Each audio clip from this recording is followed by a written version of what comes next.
Bonjour et bienvenue dans cette nouvelle vidéo des 12 lumières du zodiaque pour respirer en conscience le souffle de l'âme. Aujourd'hui, nous allons vous présenter les énergies Balance. Donc la Balance, c'est le 7e signe du zodiaque en lien avec l'énergie de l'air et le plan mental. Donc pour commencer, nous avons la Balance en lien avec le triangle de constellation Cancer, Balance, Capricorne de rayon 3.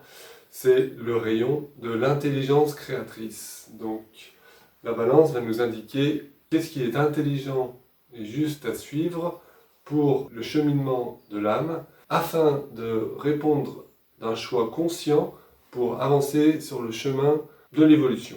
Donc, nous avons vu le rayon 3 au niveau du cancer, qui était le signe d'une incarnation, d'une mise en forme. Nous allons voir plus tard au niveau du Capricorne, qui est un signe d'initiation, qui ramène au soi divin. Et là, nous sommes entre les deux, dans la balance, pour trouver un juste équilibre. Donc cet équilibre, on va le retrouver au niveau du symbole de la balance, qui est historiquement le symbole des deux balanciers. Donc on va retrouver au niveau de la justice, donc la justice qui va choisir entre un bien et un mal, un juste, un faux, et trancher pour savoir quelle est l'action juste à mener pour la suite.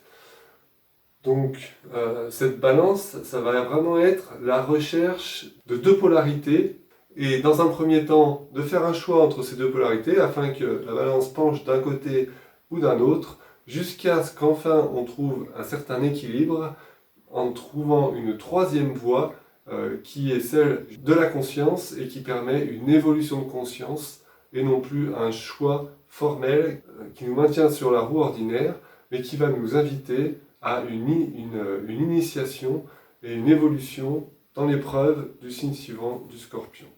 Donc la balance est un signe d'air. Donc on retrouve ce signe d'air en lien avec le Gémeaux et le Verseau. Donc on a vu en Gémeaux qu'il y a eu cette naissance de la dualité. Et on va voir en Verseau que ce signe d'air est un rapport avec le service. Donc on a en balance cette dualité qui est présente toujours et qui demande un choix conscient, afin de pouvoir servir au plus juste dans les prochains mois une action élévatrice pour la conscience. Une action non plus pour le soi séparé, mais une action pour l'humanité, pour l'ensemble des êtres vivants. Et enfin, la balance est en lien avec le plan mental. Donc on retrouve le plan mental avec l'opposé de la balance, c'est-à-dire le bélier. Et on retrouve aussi le plan mental au niveau du cancer et du capricorne, donc que l'on a aussi dans le triangle de constellation. Donc on va reparler de ce plan mental au niveau des planètes, puisque nous avons au niveau des planètes, au niveau hiérarchique, l'influence de la planète Saturne, de rayon 3, donc au niveau ésotérique, donc au niveau de l'âme, la planète Uranus, de rayon 7, et au niveau exotérique, au niveau de la personnalité, on retrouve Vénus, et du rayon 5, d'où le plan mental. Donc en rapport avec l'opposé de la balance, le bélier, au tout début du cycle du zodiaque, on a été invité à toucher une idée nouvelle, à être en tension vers une idée nouvelle. Cette idée qui a émergé va aujourd'hui, en balance, nous demander un choix d'aller satisfaire cette idée, qui peut être un désir matérialiste, qui peut être une envie, ou alors qui peut être une idée d'ensemble. Donc nous allons être mis en rapport avec le choix à effectuer, de concrétiser cette idée, de percevoir les engagements que cela implique, en choisissant clairement. Donc on va développer notre mental pour discriminer, pour juger, pour étudier le pour et le contre des deux voies qui s'offrent à nous. Et là, on va pouvoir s'engager dans une voie très clairement pour dire je veux ceci et je ne veux plus cela. Donc ce choix va porter sur des affaires très concrètes. Un investissement personnel pour la réalisation d'un désir, la construction d'une nouvelle forme. Nous allons devoir choisir entre un choix matérialiste qui va satisfaire nos désirs et un autre choix matérialiste.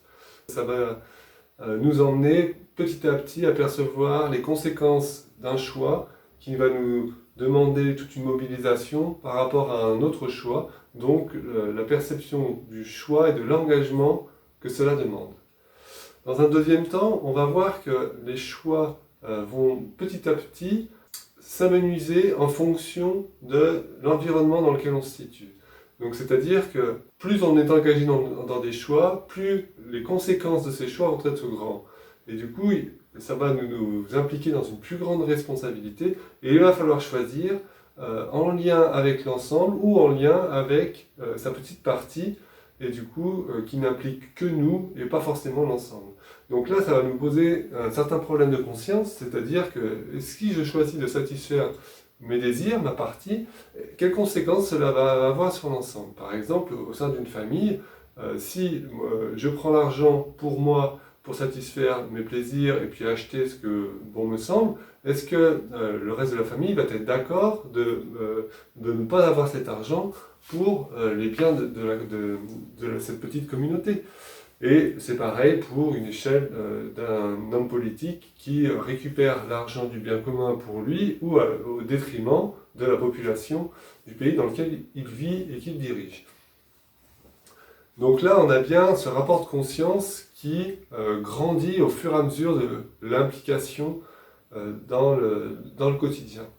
Une autre variante du choix va être en rapport avec la justesse. Est-ce que je suis juste? Est-ce que je suis vrai dans mes propos?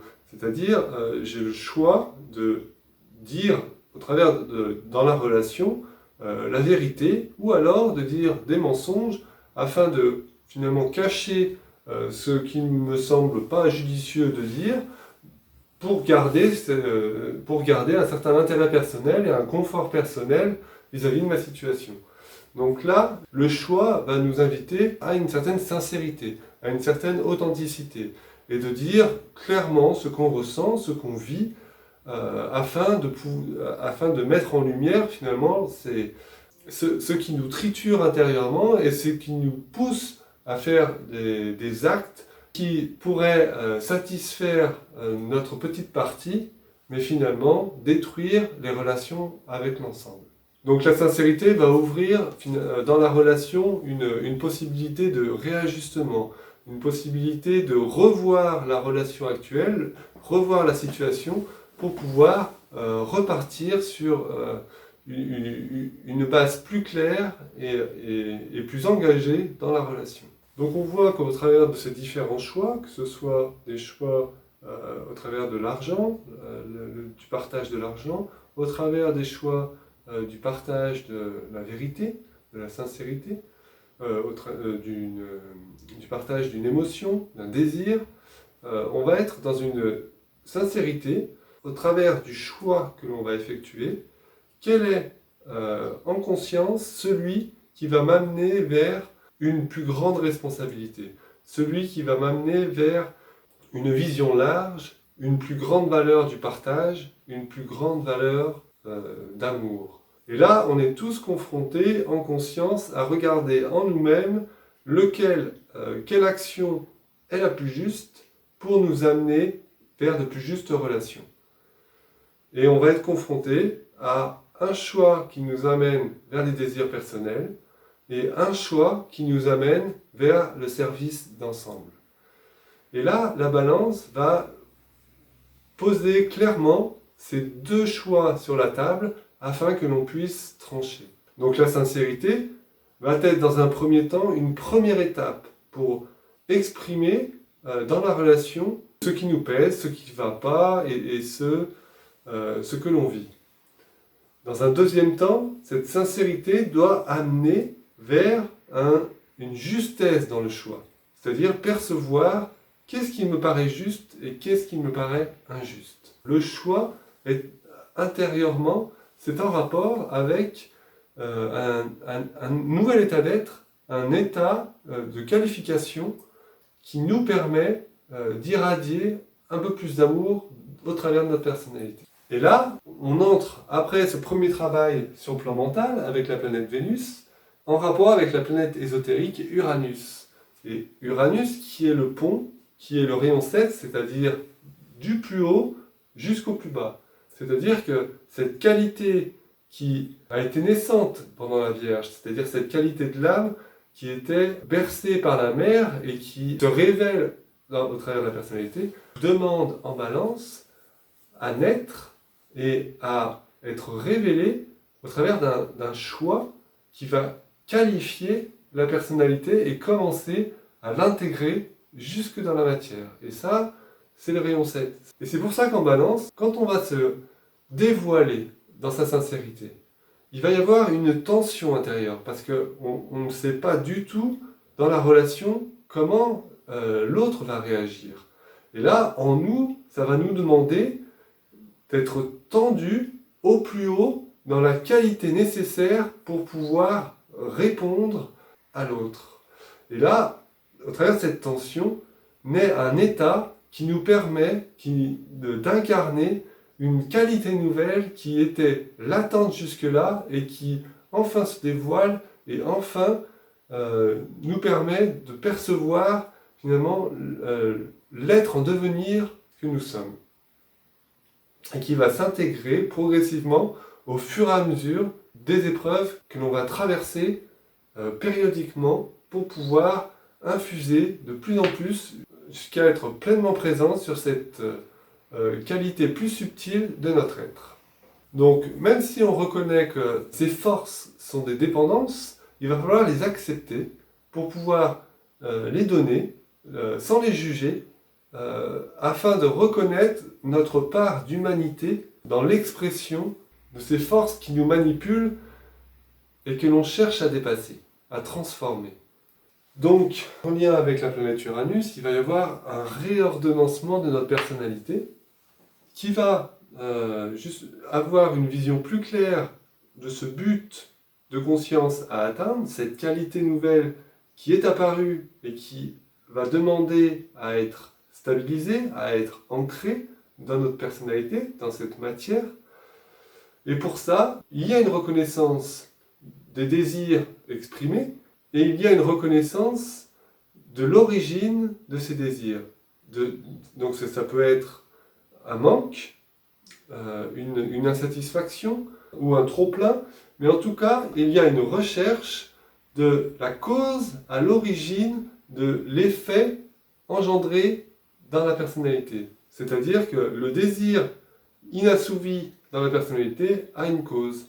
Et une fois qu'on remonte à cette cause, on voit bien qu'il n'y a rien à l'extérieur qui pourra résoudre ce problème. Il n'y a qu'un nouvel état intérieur qui pourra remplir cet espace manquant qui était la cause de notre souffrance.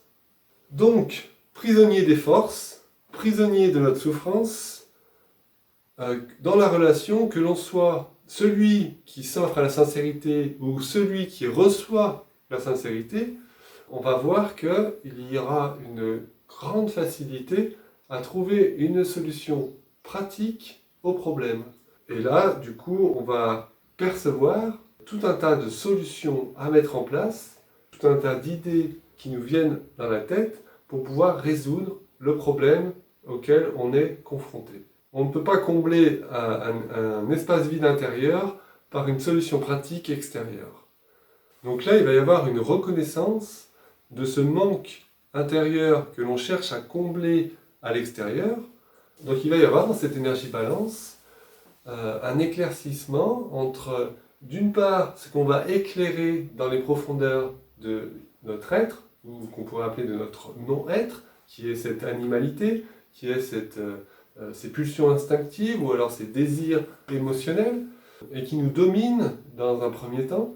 Donc le mental tourné vers le bas qui éclaire et qui exprime cela. Et de l'autre côté, on a le mental qui est aussi orienté vers l'âme et qui voit les qualités de l'être essentiel qu'il est ou que nous sommes en tant qu'être fondamental, en tant qu'âme universelle. Et la balance va être justement entre je ne suis pas que âme ou je ne suis pas que animal, mais par contre je suis un équilibre entre les deux.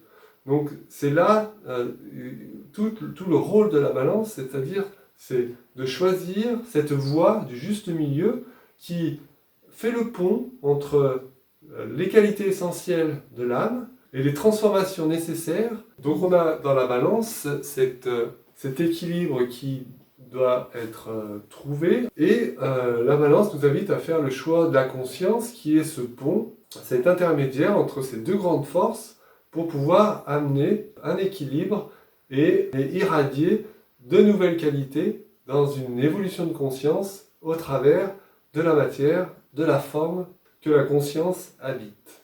On retrouve à ce moment-là la phrase clé de la balance au niveau ésotérique qui dit « Je choisis la voie qui conduit entre les deux grandes lignes de force ». Donc que nous indique la planète hiérarchique que je vous ai indiqué cette fois-ci? C'est-à-dire qu'au niveau de l'esprit, nous avons la planète Saturne qui gouverne, et Saturne c'est le rayon 3, Saturne c'est le maître du karma.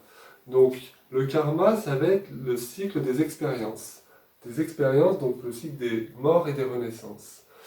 On ne va pas être dans une logique de punition ou de récompense, mais on va être plutôt dans une logique d'enseignement, c'est-à-dire une expérience qui nous demande à réfléchir à l'enseignement qui est en cours, et du coup, quelle est la perception nouvelle que je peux tirer de cette expérience qui va m'emmener un peu plus loin sur le chemin de l'évolution.